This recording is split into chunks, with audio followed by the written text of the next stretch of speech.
آپ کی خدمت میں 4 ایسی شخصیات کا تذکرہ کرنا چاہوں گا کہ جن کا روزہ قبول نہیں ہوتا. سننا چاہیں گے؟ 4 افراد ایسے کہ جن کا روزہ قبول نہیں ہوتا. ہم آپ کو نہ سناتے اگر امام نے نہ سنایا ہوتا. سنایا 5ویں امام نے 4 کے بارے میں. اب تو نمبر بھی خوب یاد رہیں گے. 5ویں امام اور 4 کے بارے میں فرمایا لا صیامہ،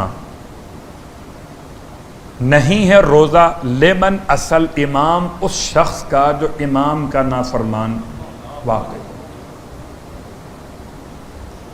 اس شخص کا روزہ ہی نہیں ہے. لا صیام لمن اصل امام کے جو امام کی نافرمانی کرے. اس کا مطلب اگر اپنے روزے کو روزہ کہلوانا چاہتے ہیں امام کی بارگاہ میں تو مجھے اور آپ کو اپنے امام کی اطاعت کرنا ہوگی، اور اگر اطاعت نہ کر سکیں تو کم سے کم معصیت امام سے اپنے آپ کو بچانا ہوگا. 2 بن جاتے ہیں مراحل. یا تو انسان اطاعت امام کر لے، اگر اطاعت امام نہ کر سکے تو کم از کم معصیت امام بھی نہ کرے. مثال آپ کی خدمت میں اگر نصرت امام نہ کر سکے تو کم از کم کربلا سے دور چلا جائے کہ تاکہ اسے آقا حسین کی آواز استغاثہ سنائی نہ دے. تو ٹھیک ہے، میکسیمم پہ نہیں جا سکتے تو منیمم پہ تو آ سکتے. معصیت امام لا صیامہ، اس کا روزہ نہیں ہے. لیمن اصل امام کہ جو امام کی معصیت کرے.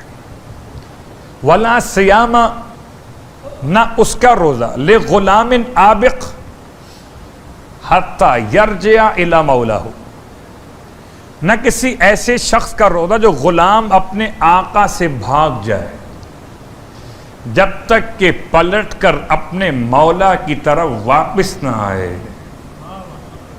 اور یہاں روک کر میں آپ کو لیے چلتا ہوں اسبغ بن نباتہ کی روایت کی طرف.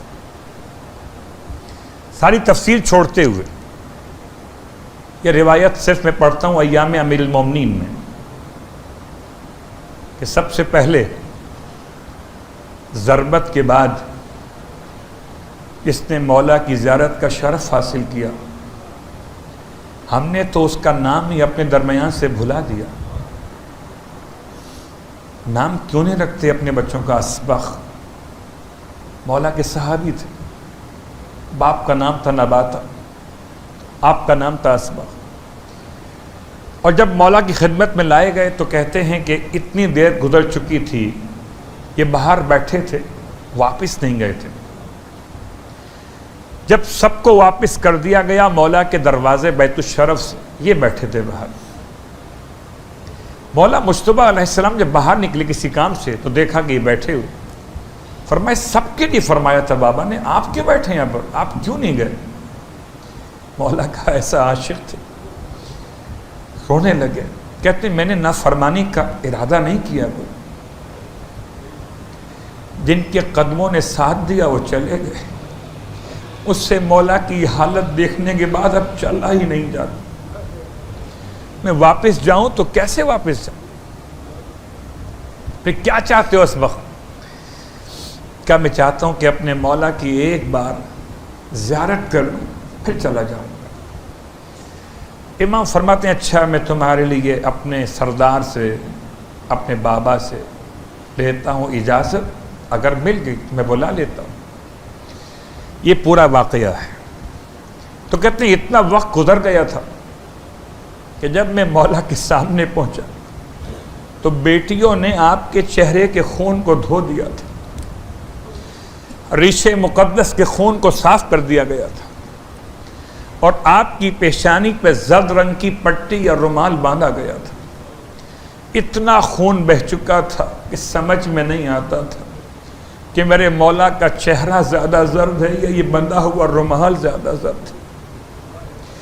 میں مولا کے چہرے کو دیکھ کے زار و قطار کھڑا روتا رہا. امام نے مجھے روتا ہوا دیکھ کے فرمایا اسبغ روتا کس لیے؟ میں نے دستے ادب جوڑ کے کہا مولا ہمیں تو آپ کو تو ہم سے بہتر اصحاب اور چاہنے والے وہاں بھی مل جائیں گے، مولا ہمیں آپ کے جیسا مولا یہاں کیسے مل سکے؟ ارشاد فرماتے ہیں مولا اسبغ اور کیا چاہتے ہو مجھ سے؟ اسبغ کہتے ہیں مولا ایک کوئی حدیث سنا دیجیے۔ آپ نے بہت بار سنا ہے مسم تمار کے فضائل کو کہ آپ نے اس وقت زخم میں جبکہ دونوں ہاتھ پاؤں کٹے ہوئے تھے مولا کے فضائل کیسے پڑھے تھے۔ اب خود سنیں مولا نے اپنے فضائل اس وقت میں کیسے پڑھے جب آپ کا سر شگافتہ ہو چکا تھا۔ آپ نے اسبغ کو قریب بلایا اور فرمایا اپنے داہنے ہاتھ کو آگے بڑھاؤ، اور آپ نے اپنے داہنے ہاتھ کی انگلیوں میں اسبغ بن نباتہ کی دائیں ہاتھ کی انگلیوں کو لے کر موڑا۔ یہ کیا کیا مولا نے؟ فرمایا بالکل ایسے اللہ کے حبیب نے مجھے اپنے قریب بلا کر دائیں ہاتھ کی انگلیوں کو انگلیوں میں لیا تھا، اور پھر مجھ سے فرمایا تھا یا علی جائیے جا کر مسجد میں اعلان کیجئے الصلاۃ جامعہ، آئیے اجتماعی دعا یا اجتماعی اعلان ہو رہا ہے، جب لوگ جمع ہو جائیں تو منبر پہ جا کے کہیے گا کہ اللہ کے اس کے رسول کی تمام تر انبیاء اور ملائکہ کی لعنت ہے اس شخص پر کہ جو غلام اپنے آقا سے بھاگ جائے، اس شخص پر جو اپنے باپ سے اپنی نسبت کو بدل دے، اور اس شخص پر بھی لعنت ہے اللہ اور اس کے رسول و ملائکہ کی کہ جو مزدور کی اجرت کو ادا نہ کرے۔ کہتے ہیں مولا اسبغ بن نباتہ سے کہ میں نے یہ 3 جملے منبر سے کہے تو لوگ پکار اٹھے کہ کیا مطلب ہے اس کا، اس سے کیا کہنا چاہتے ہیں آپ؟ امام فرماتے ہیں اسبغ مجھے جتنا میرے مولا نے حکم دیا تھا میں نے اتنا ہی کیا، میں منبر سے اتر گیا، میں نے کہا اگر تم کہتے ہو تو میں اللہ کے حبیب سے پوچھتا ہوں کہ کتنی تشریح بیان کرنی۔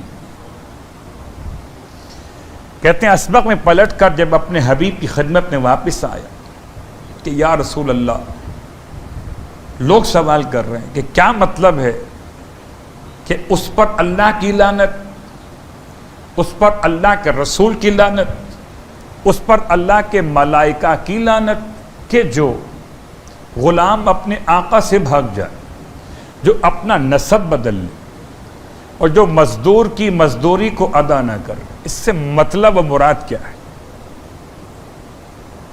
ایک بات تو واضح کہ سامعین سمجھ رہے تھے کہ جو الفاظ کے ظاہری معنی ہیں وہ مراد نہیں ہے۔ اگر ظاہری معنی مراد سمجھ رہے ہوتے تو کبھی مولا سے سوال نہ کرتے، تو کم از کم اتنے قابل تو تھے کہ ظاہر اور باطن کا فرق سمجھتے تھے، اور کم از کم اتنے احتیاط پسند تھے کہ قول علی کو خود سے تعویل دے کر رنگ نہیں دیا، انتظار کیا کہ فرمان نبی، زبان علی، وضاحت بھی نبی، وضاحت بھی علی۔ کہتے ہیں اسبغ سے مولا کہ میں پیغمبر کی بارگاہ میں آیا تو آپ نے فرمایا جاؤ یا علی جا کر کہہ دو کہ میں اور تم، یا علی میں اور تم اس امت کے آقا اور مولا ہیں، تو جو غلام اپنے آقا سے بھاگ جائے اس پر اللہ کی، اس کے رسول کی، ملائکہ کی لعنت ہے۔ یا علی جا کر کہہ دیجئے کہ میں اور آپ اس امت کے باپ ہیں، جو اپنا باپ بدل لے اس پر اللہ کی، اس کے رسول کی، ملائکہ کی لعنت۔ یا علی جا کر کہہ دیجئے کہ میں اور آپ اس امت کے مزدور ہیں، جو ہماری اجرت ادا نہ کرے اس پر اللہ کی، رسول کی، ملائکہ کی لعنت ہے۔ بات کہاں سے کہاں تک پہنچ گئی؟ بات چلی تھی آپ کی خدمت میں امام محمد باقر علیہ السلام کے جملے سے،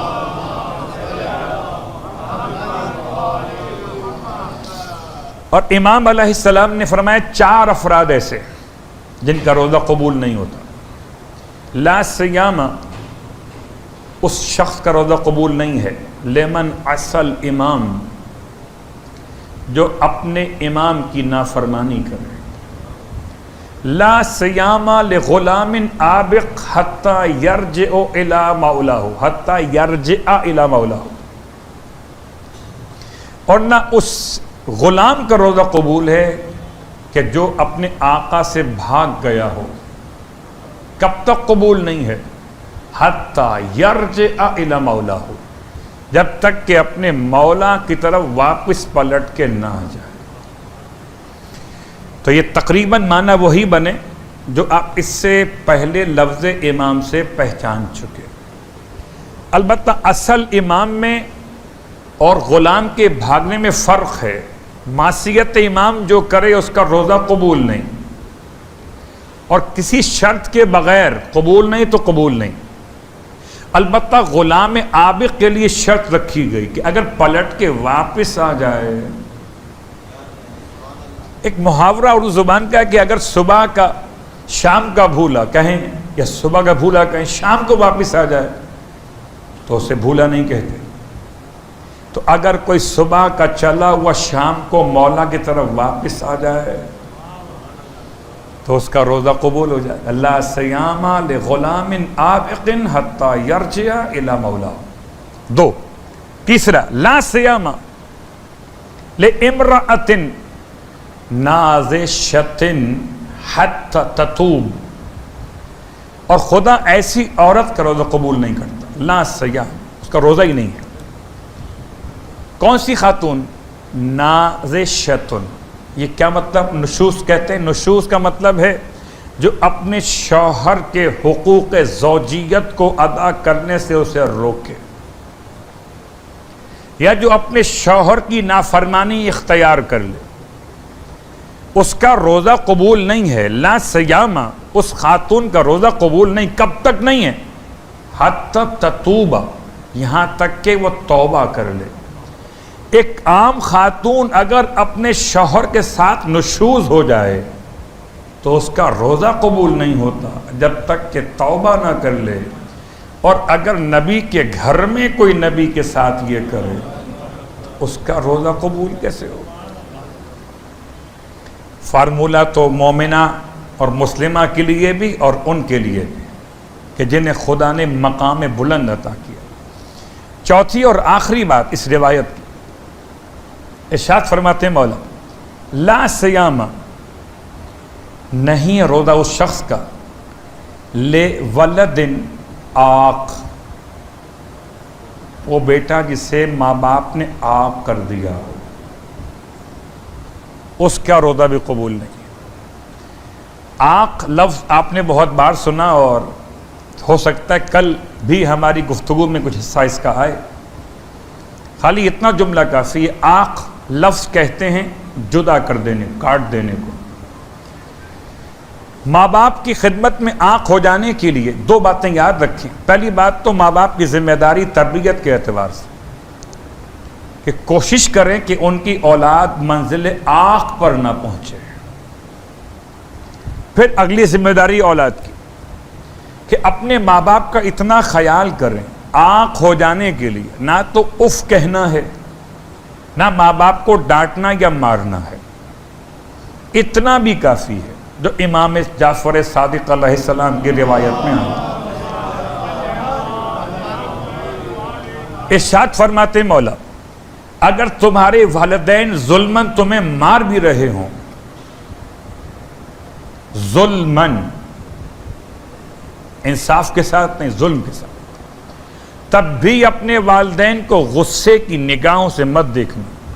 ورنہ آنکھ ہو جاؤ گے. کیا کہ جملہ سمجھ میں آ گیا؟ تو اب روایت پھر سن. لا صیام لولد آق، اس کا روزہ ہی مقبول نہیں ہے کہ جو اپنے ماں باپ کا آق کیا ہوا ہو. مولا کو راستہ باقی ہے، ہاں، حتیٰ یبر، یہاں تک کہ اپنے والدین کے حق میں نیکوکار ہو جائے. تو 3 مسئلے میں حتیٰ استعمال ہوا. بھاگا ہوا غلام واپس آ جائے، عورت نافرمان توبہ کر لے، یا ولد آق اپنے ماں باپ کے حق میں نیکی کرنا شروع کر دے، تو ان کے روزے قبول. صلوات پڑھے محمد.